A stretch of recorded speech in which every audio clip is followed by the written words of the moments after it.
TAB Media special report and conversation with Southern Baptist Convention President Ed Litton. Dr. Litton, we are exactly 1 week from the opening day of the 2022 SBC Annual Meeting, the meeting of which you will preside. I thought about this morning when I woke up. That was my first thought. Right. Today, so 1 week. Well, tell us how you're feeling. Tell us what this next week looks like. What will life be like for Ed Litton between now and next Tuesday? Well, you know what? Just preparation, trying to do the best job I can possibly do for Southern Baptist, but mostly, obviously not mostly, but for the Lord. Mm-hmm. I believe this great people deserves good leadership, and so I want to bring everything I've got and everything I can to the table. So doing parliamentary procedure research, making sure I've got as best I can. I'm certainly not qualified as an expert by any measure, but I've had good help. We are blessed to have solid parliamentarians, and I'm thankful for that. I can't imagine doing that without the parliamentarians helping. No, they're very helpful, and I'm grateful for them. So have you reconsidered throwing the hat back in the ring there for a second? No. What do you think? I think that ship sailed. That's what I tell everyone who asks me that question. Understand. Well, I know that Jennifer, I've also, people imply by that, and people have outright said to me that, I'm sure you're looking forward to this being over. Actually not. I have enjoyed this. Mm-hmm. Yes, it's been painful. It's been challenging. It's been difficult, but I felt God called me to it. Right. I felt like God strengthened me in it, and I'm just living in the moment until that moment's done. Right. Well, speaking of that moment, I know there's going to be lots of conversations happening and some I'm anticipating tense, difficult conversations next week. How have you prepared yourself to stand up there and potentially have to deal with a lot of give and take in that moment? Right. Well, look, this is the largest deliberative body in the world. We say that a lot and we hear it, but that is easy to say, but it's profound. There aren't many people or groups anywhere in the world that attempt to do what we do. And I really think it's the genius that in the way God has allowed us to come together.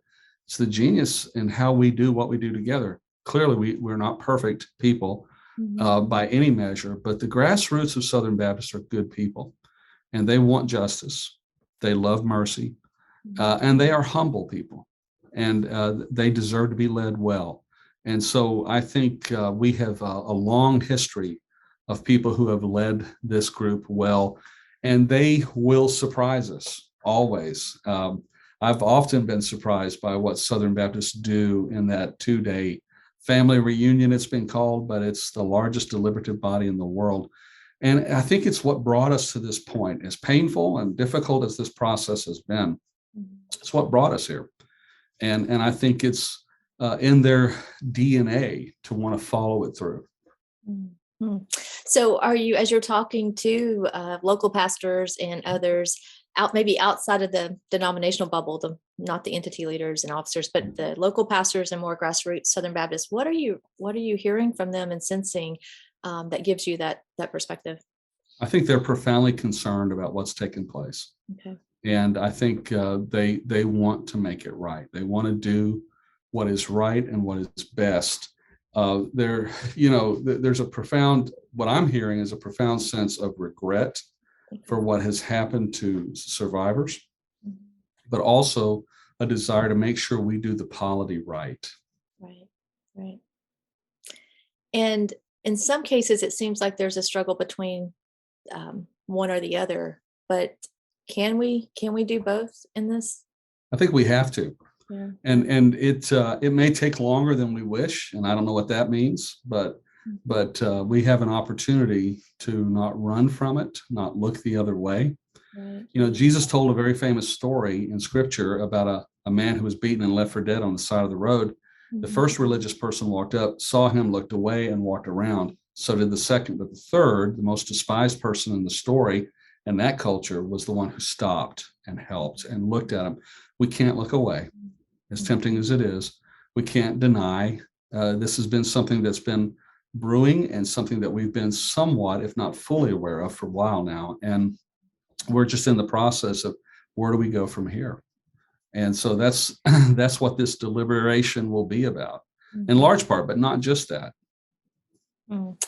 I was thinking about uh, somewhat how routine the convention agenda has been. And I know that bylaws require many of Right. the things that happen to be on there.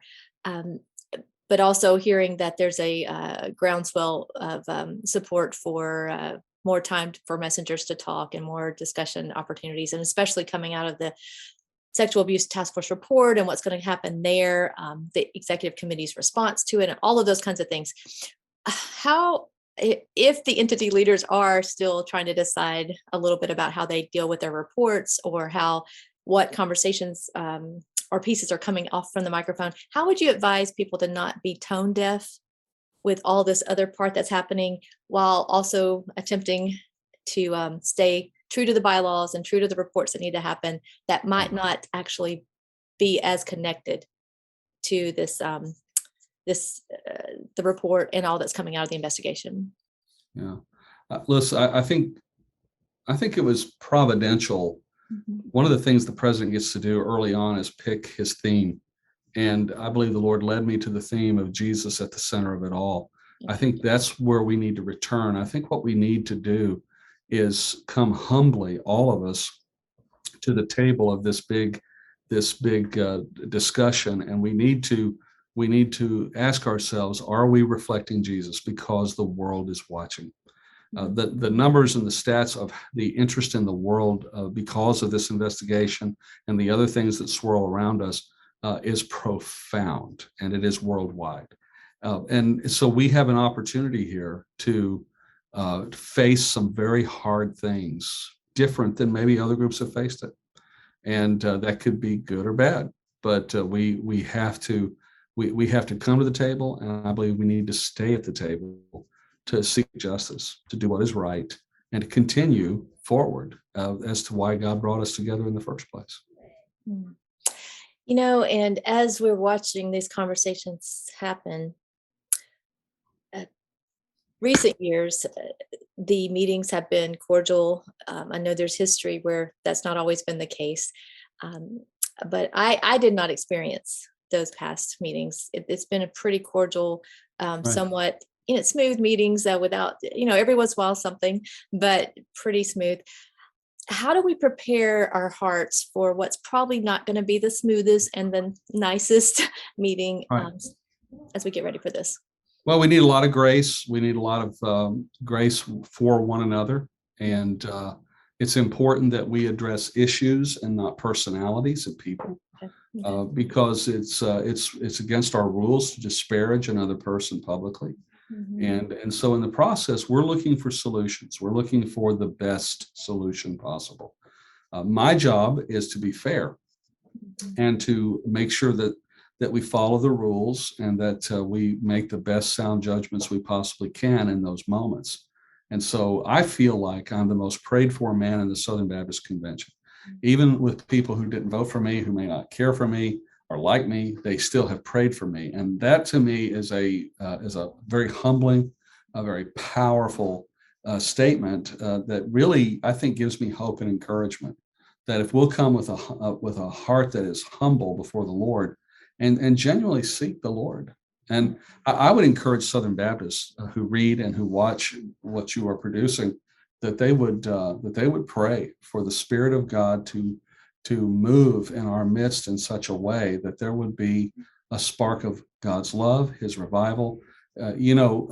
We are shaped as a convention of churches, and our churches are shaped by the mission that birthed us. Mhm. And but at the same time, we're shaped by the God who created us and the God who redeemed us. And so we have to talk to one another out of respect and honor.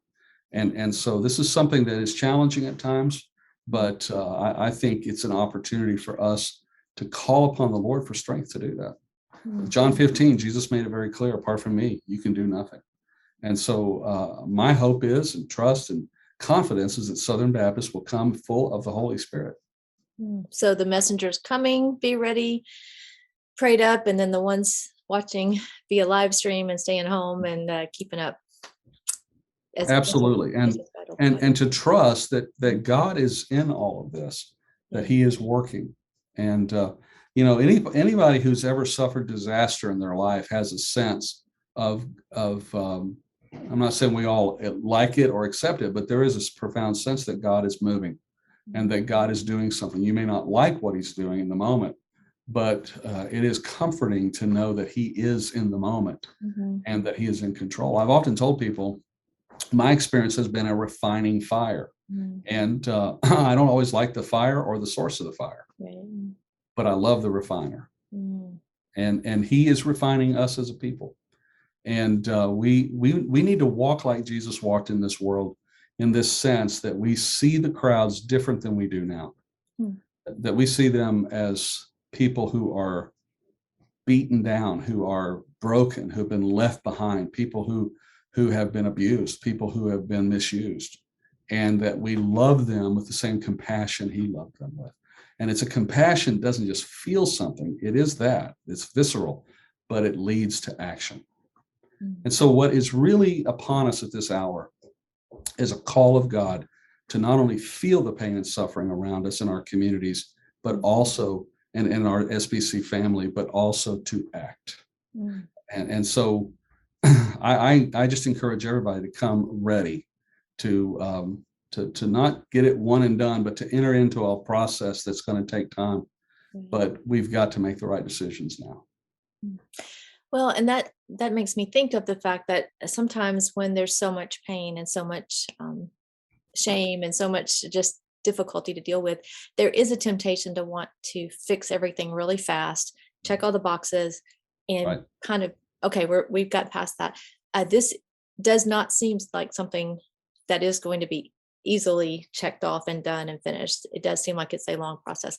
How do we reconcile what that looks like as far as what's a fair long process versus what's pushing things and kicking the can down the road?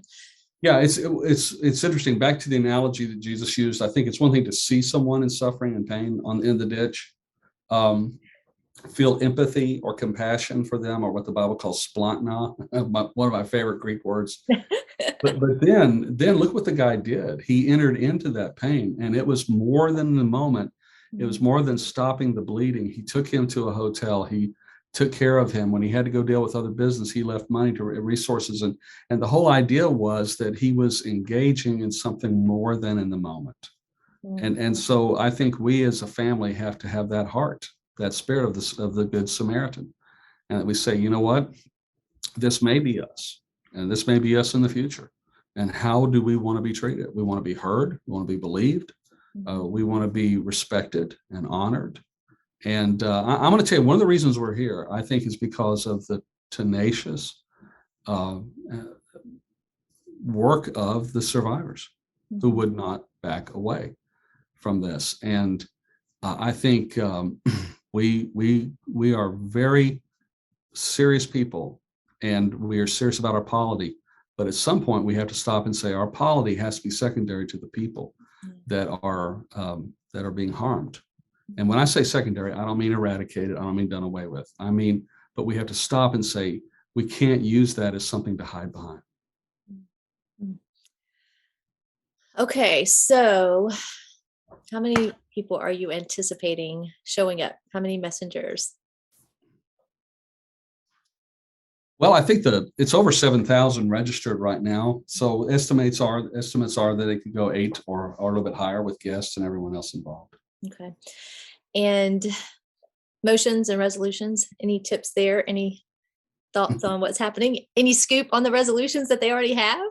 No scoop. We know they have them. So No, listen, I think my role is pretty clear. I want to be fair as the chair of that podium, and to do everything we can to help the functioning of that discussion, that debate, and what the body does.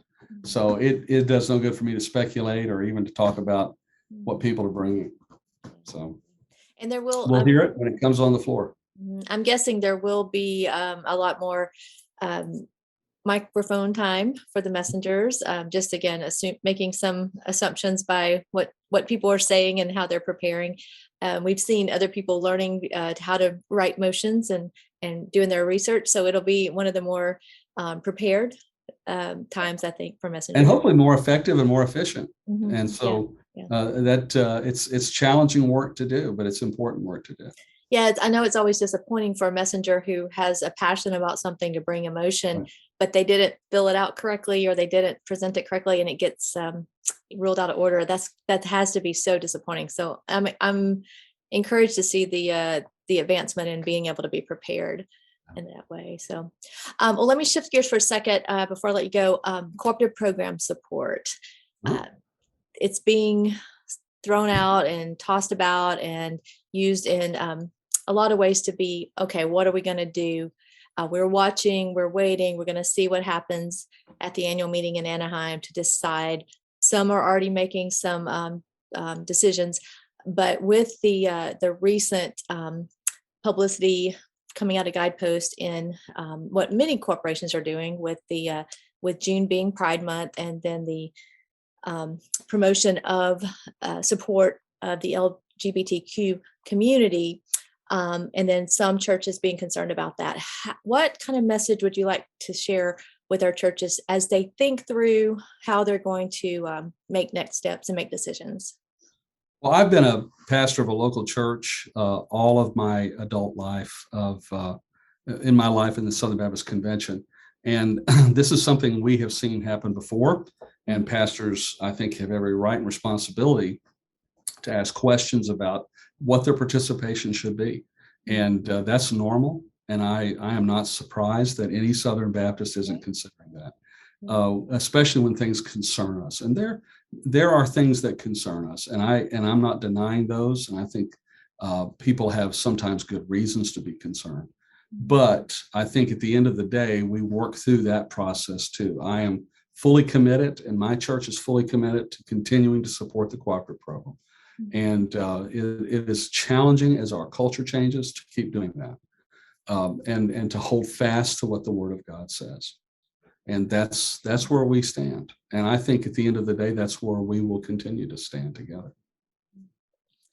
All right. Well, there will be lots of stories coming out the rest of this week, going into next week, and lots during the meeting. So we will be there. Jennifer, one other thing I would tell you is there were two things that the Southern Baptist Convention in Nashville challenged us with the Vision 2025, and that is they added a sexual abuse investigation and racial reconciliation.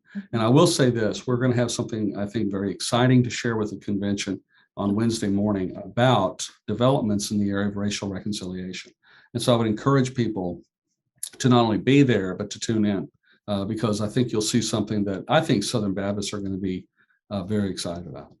Well, and that's a good point, in that got overshadowed a good bit with all of the other conversations. So that's interesting to know. But I don't think it's left the heart of Southern Baptists. I think the reason it was included was because people genuinely and sincerely want a positive grassroots approach to dealing with this. Right. And so I think that's exactly what they're going to see on Wednesday.